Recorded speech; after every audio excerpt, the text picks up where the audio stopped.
히브리서는 히브리라는 말 자체가 히브리인들, 다시 말해 유대인들에게 쓴 그런 책이라고 볼 수 있습니다. 유대인들 중에서 특별히 예수님이 그리스도다 하는 것을 믿는 우리 그리스도인들을 향해서 이렇게 쓰신 그런 책이다 볼 수 있습니다. 그래서 유대인들은 그리스도께서 오시기 전에 그들은 뭘 갖고 있었습니까? 율법을 가지고 있었습니다. 모세의 율법을 가지고 있었는데 이제는 그리스도께 오셔서 그리스도의 은혜의 복음을 이렇게 전해받게 되었습니다. 그러므로 어찌 보면 율법이라는 것은 그림자고 복음은 실체라는 것을 알 수가 있습니다. 그래서 오늘 11장 1절에 보면 이제 믿음은 바라는 것들의 실체요 보이지 않는 것들의 증거니라 라고 하는 표현이 있습니다. 실체란 말은 그림자와 대비되는 그런 단어라고 볼 수가 있습니다. 그렇죠? 그리고 그러다 보니까 그 실체를 보았는데도 불구하고 그림자에 머무르면 안 되겠죠. 그림자에서 실체로 넘어가는 그 길은 바로 믿음입니다. 그래서 히브리서의 주제는 믿음이라고 볼 수가 있죠.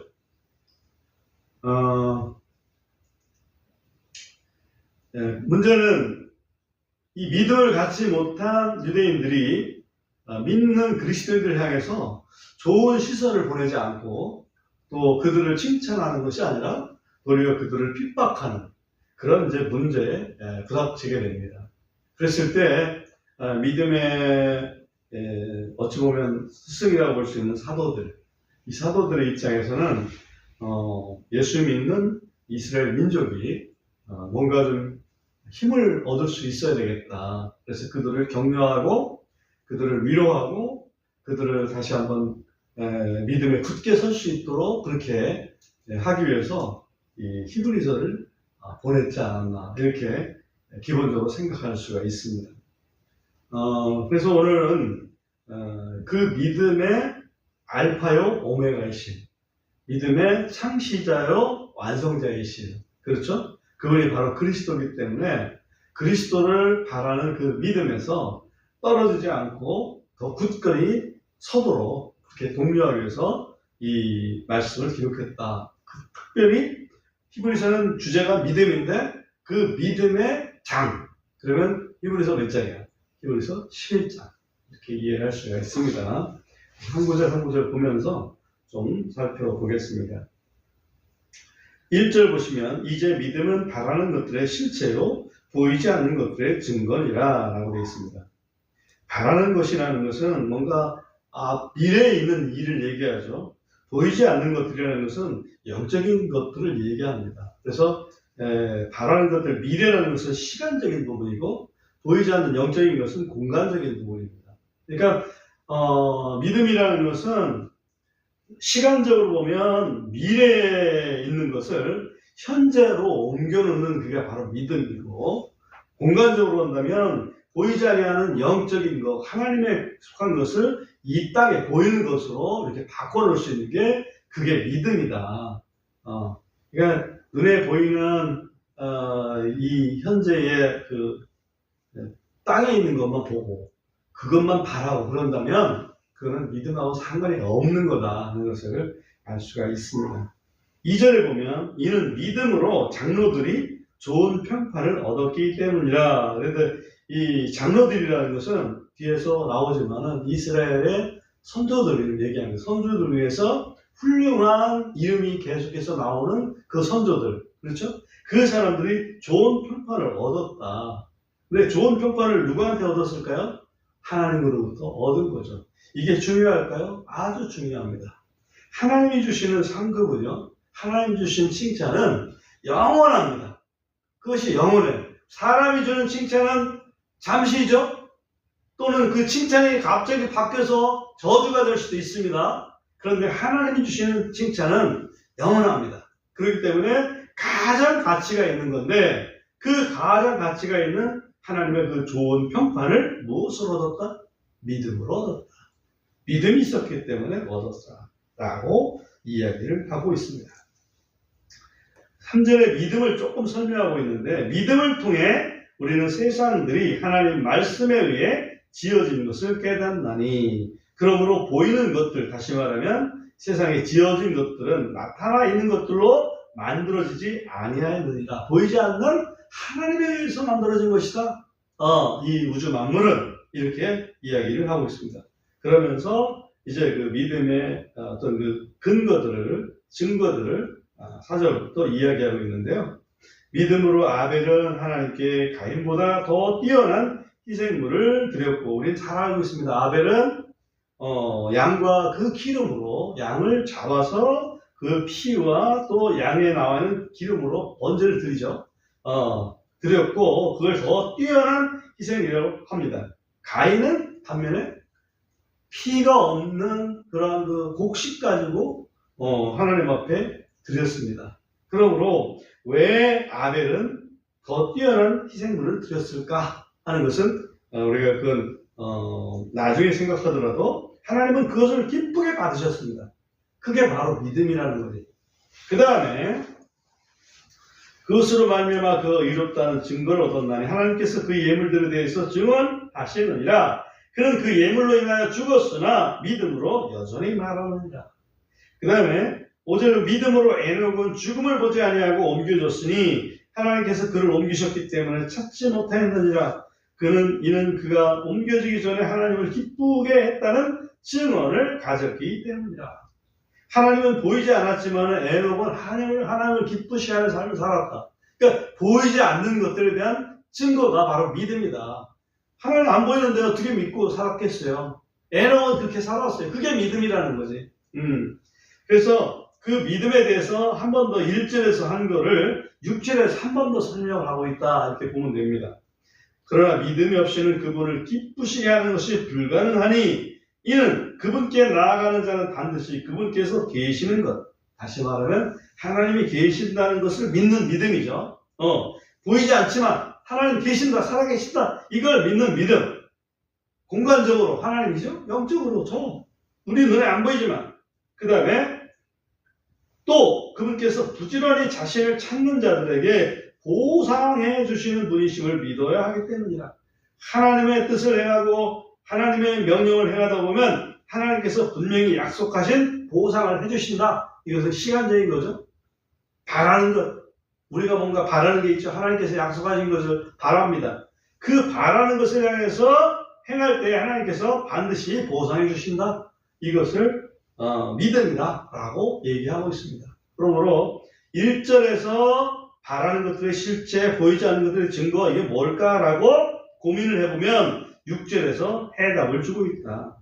바라는 거라는 것은 하나님이 약속하신 거기 때문에 그거를 향해서 가다 보면 하나님께서 보상해 주시는 것이고, 보이지 않는다는 얘기는 하나님 보이지 않지만 계시니 그분이 계신다는 것을 내가 믿고 행하는 것이 바로 믿음이다 하는 것을 그래서 알 수가 있습니다.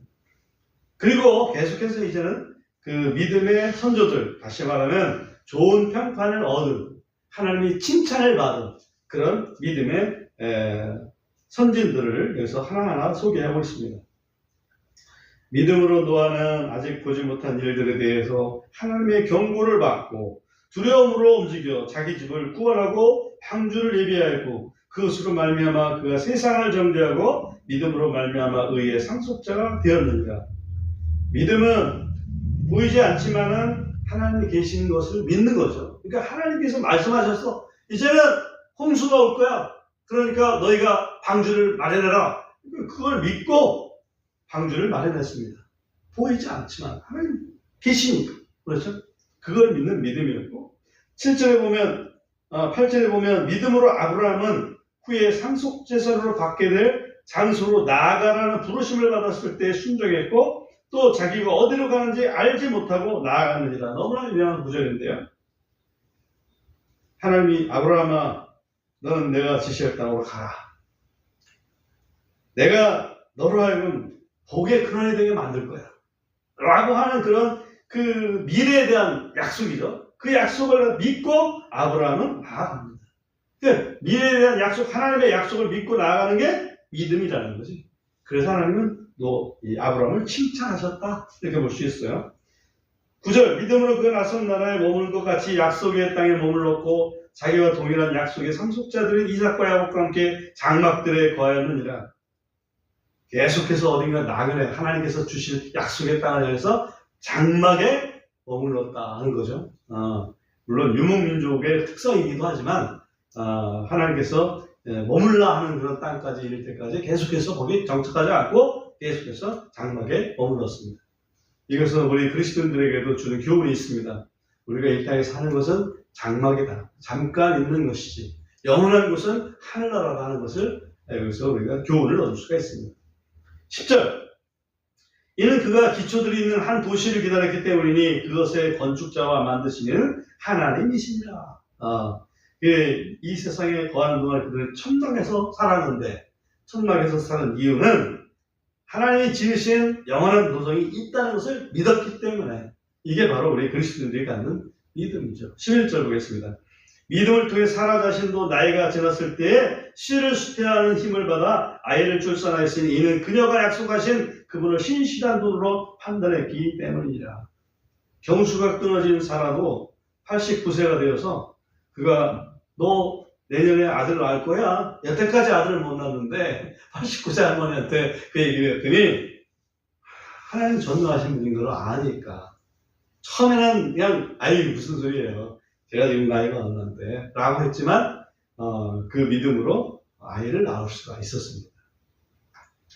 12절, 그러므로 심지어 한 사람 곧 죽은 자와 다름없었던 그에게서 허다한 하늘의 별들과 무수한 해변의 모래같이 많은 사람이 나왔느니라. 이스라엘 백성이 그를 통해서 나왔으니까요.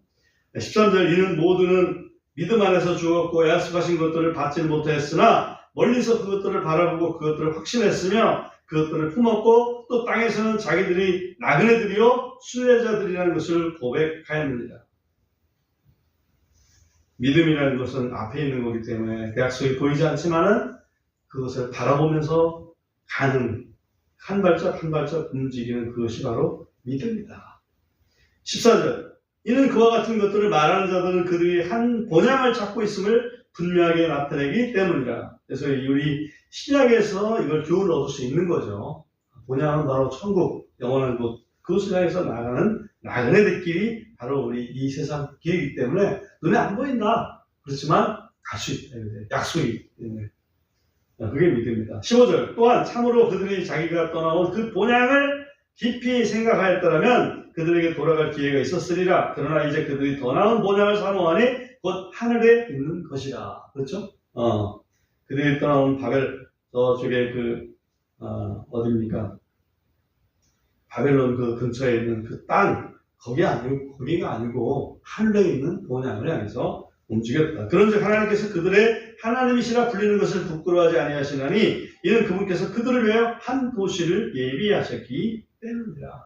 그러니까 하나님은 이스라엘 백성들한테 나는 너희 하나님이고 너희는 내 백성이다 라고 나중에 그 출애굽 이후에 말씀하시잖아요. 그런 것처럼 하나님은 자기가 구원해 내신 백성의 하나님이라는 것을 부끄러워하지 않았어요. 또 우리 그리스도인들한테도 마찬가지예요. 이제 우리 그리스도인들도 너희는 나의 자녀들이다 라고 하는 하나님의 그런 자랑스러운 마음이 들려면 우리 그리스도인들이 어떻게 살아야 되겠어요? 이 땅을 영원한 것으로 알고 살아야 되겠습니까? 아니죠. 이 땅은 지나가는 길이고 우리가 가는 것은 저 본향 하늘나라다 하는 것을 알고 그러면 우리는 이 땅에서 욕심부리며 살면 안 되겠죠. 우리는 하나님 앞에 구별된 자로서 살아가는 것이 하나님을 또 자랑스럽게 명예롭게 하는 길이다 하는 것을 알 수 있습니다. 그 다음에 17절, 믿음으로 아브라함은 시험을 받을 때 이삭을 드렸으니 곧 약속들을 받은 그가 자기의 독생자를 드렸고 그 아들에 관하여는 그분께서 이르시기를 이삭 안에서 네 씨가 부름을 받으려 하셨으므로 하나님께서 심지어 죽은 자들로부터 능히 그를 이렇게 세우실 수 있다고 생각하였으므로 또한 그가 죽은 자들로부터 그를 모형으로 받았느니라. 이건 뭐냐면 독자 이삭을 하나 주시고 난 다음에 그 이삭을 좀 아직 제대로 크지도 않았는데 그를 제물로 드리라 라고 하나님께서 말씀하시는 거죠. 그때 아브라함은 이게 하나님이 나를 믿음으로 시험하시는 거구나 라고 알아채고 이삭을 기꺼이 드립니다. 그래서 칼을 들어서 그 모리아 언덕에서 제단 위에 묶어놓고서 칼을 들어서 이삭을 죽이려고 딱 했을 때 하나님이 아브라함아, 아브라함아, 네 아들 이삭한테 건들지 마라. 딱 말씀하시죠. 그리고 그 대신 그 수풀에 걸려있는 수양을 마련해 놓으시고 그 양을 제사 드리도록 했습니다. 이것은 하나님이 아브라함의 그 믿음이 얼마나 정말 나한테 내 말이라면 정말 믿는지 그거를 보기 위해서 이렇게 우리한테 사실은 보여주시려고 그렇게 이제 기획을 하신 거고, 또 하나는 아브라함의 그 독자를 드리는 그 심정으로, 그런 믿음의 심정으로 하나님이 진짜 하나님의 독자 예수 그리스도를 우리의 제물로, 대속제물로 주신다는 그 깊은 사랑을 그 그림 속에서 보여주기 위해서 만드신 어떤 그 그림이라고 볼 수 있습니다. 그때 아브라함이 믿음이 없었다면 네 아들로부터 계속해서 네 자손들이 뻗쳐질 거야. 그 믿음이 없었다면 그 아들을 기꺼이 죽이려고 했겠어요?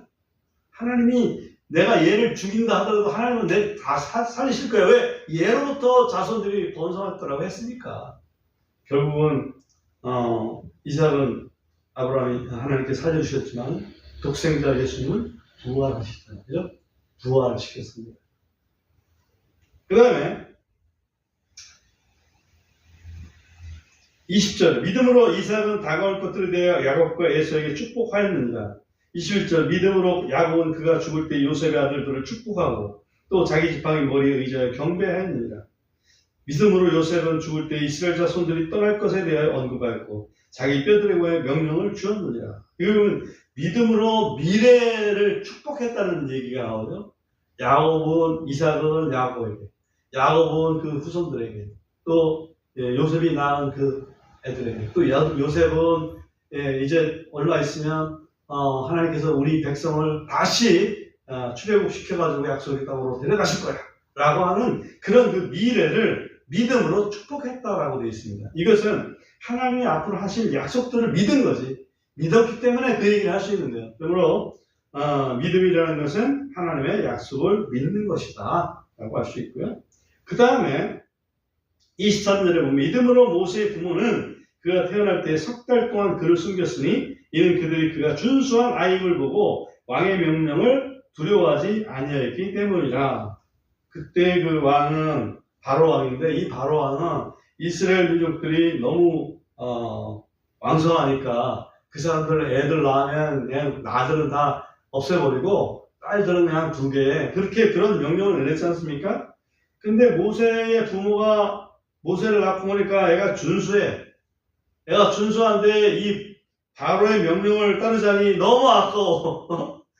못생겼으면 아마 그 생각을 못했을 것 같은데 모세가 꽤 모세의 부모의 눈은 굉장히 참 탁월하게 보였던 것 같아요.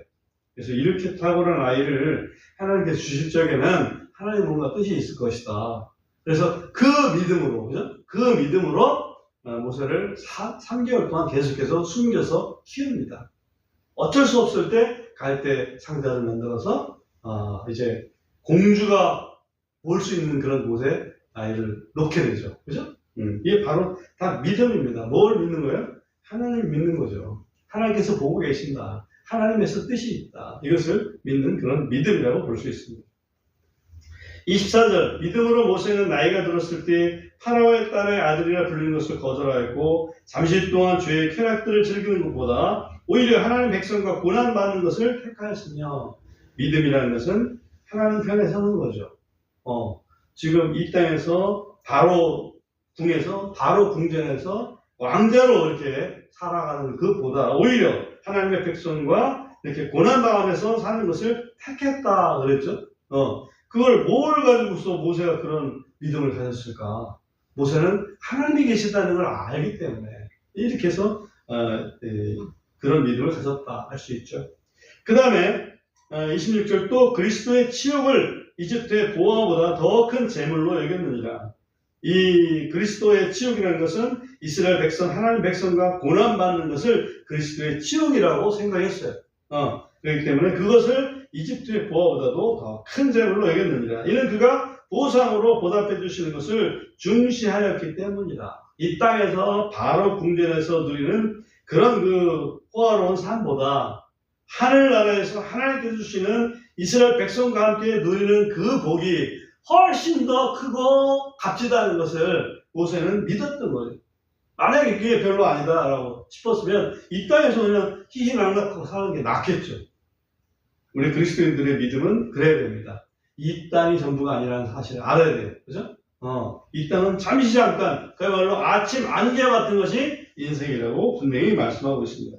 27절, 믿음으로 그는 이집트를 버리고 왕의 진노를 두려워하지 않았으니 이는 그가 보이지 않는 분을 보는 것 같이 하며 견뎌냈기 때문이다. 보이지 않는 분이지만 계시니까 그분을 보는 것처럼 그렇게 믿음을 가지고 했습니다. 그랬더니 하나님께서 모세를 불러서 이스라엘을 구원하는 그런 구원자로 그렇게 세우셨지 않습니까? 28절, 믿음을 통해 그는 유월절과 피 뿌리는 것을 지켰으니 이것은 처음 난 것들을 파멸시킨 자가 그들을 손대지 못하게 하려 합니다. 이것은 약속이죠. 하나님께서 야 너희들 어린 양 잡아서 그 피로 너희가 묵을 그런 집에 문설주와 문 인방에 발라라. 그러면 죽음의 천사가 지나갈 때 그 피를 보고 넘어갈 거야.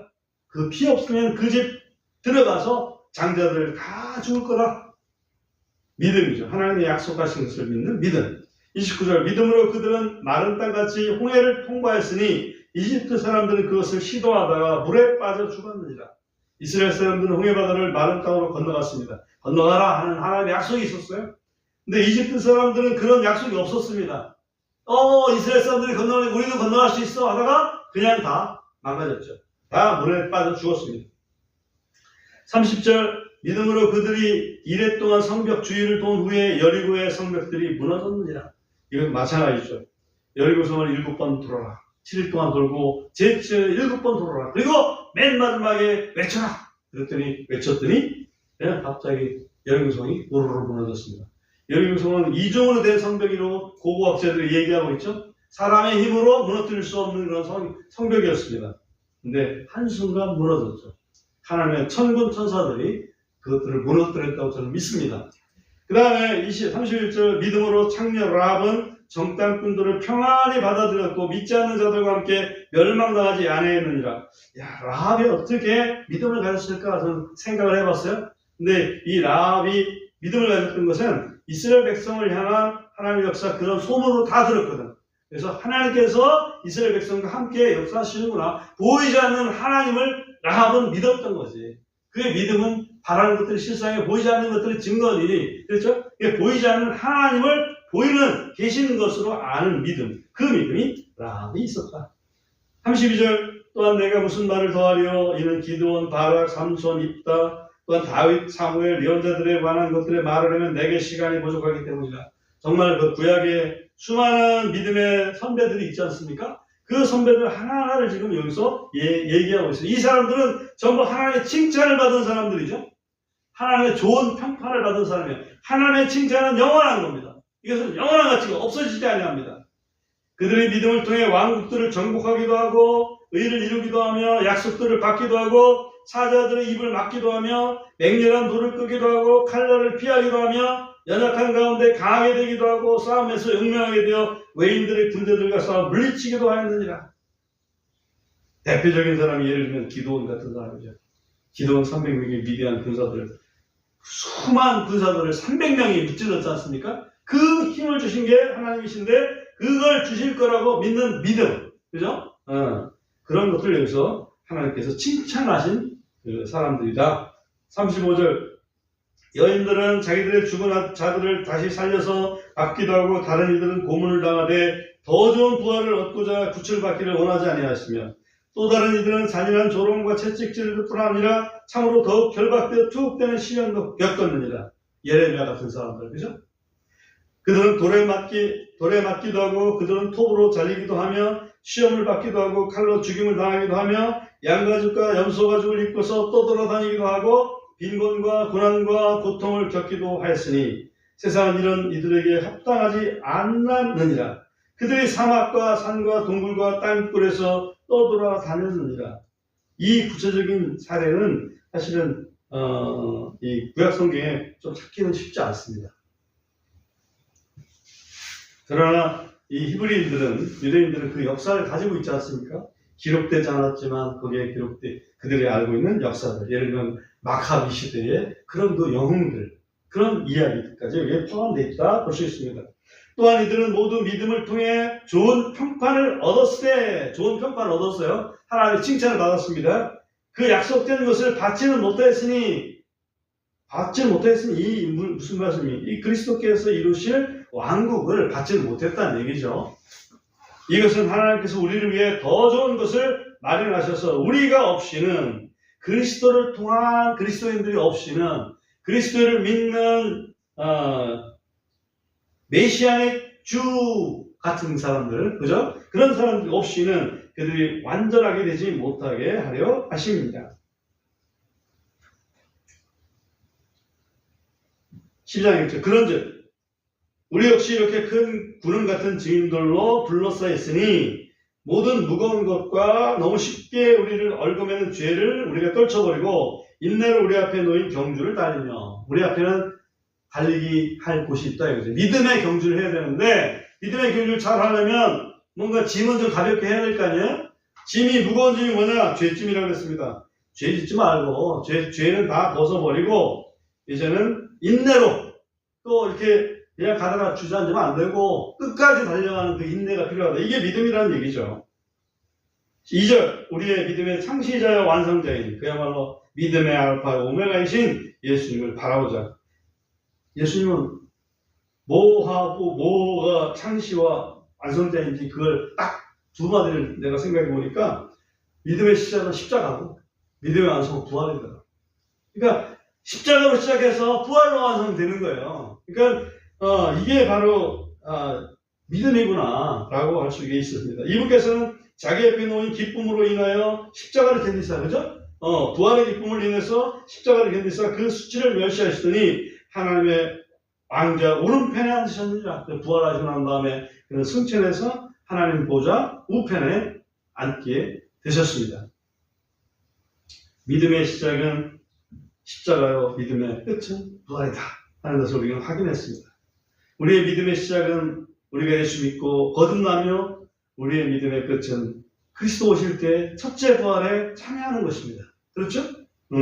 그래서 이 세상에 사는 동안에 우리는 그런 그 믿음이 있으니 하나님을 향해서는 거룩함을 유지하고 사람들을 향해서는 화평함으로 유지해서 어찌하든지 이 그리스도의 대속의 은혜 복음을 최대한 많은 사람들에게 전해서 우리와 함께 천국길을 가는 그런 하나님의 백성을 만들어내는 게 우리 믿음의 사람들이 할 일이다. 이렇게 오늘 히브리서 11장에서 알 수가 있습니다.